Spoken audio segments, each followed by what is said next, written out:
Okay, so community property states, credit debt, and being married. What are those three things have to do with each other? Well, if you're trying to buy a home, and let's say you have to go with government financing, FHA, VA, or the USDA program, and you don't want to include your spouse because their credit is terrible. You just want to do the loan by yourself. Well, if you are living in a community property state, if you're residing in a community property states, and just to name a few, those would be California, Texas, Idaho, so just to name a few, right? So let's say in California, if you're buying a home and you need to use government financing, because that's the only way you can qualify with a low down payment FHA loan, right? Or if you want to use your VA loan, right? And your spouse is not going to be included in the loan because of their credit and FICO scores, guess what? Their credit debt will be counted against your debt to income ratio. It doesn't matter if your spouse is not going in the loan. It doesn't matter on a community property state.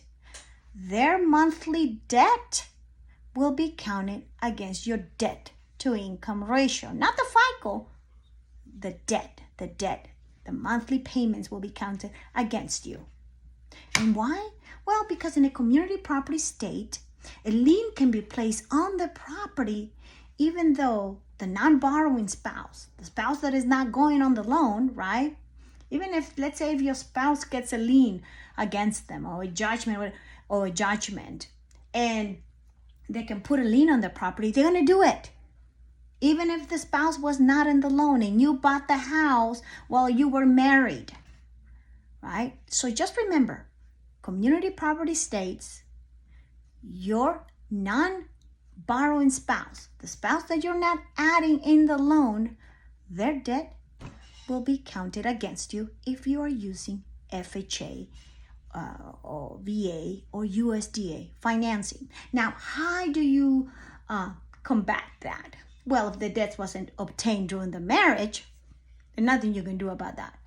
But if you're planning to get married, well, I would suggest get a prenup. And of course, I am not a lawyer, so I would say talk to a professional about that, because there's laws that can prevent for your future spouse debt not to be counted against you.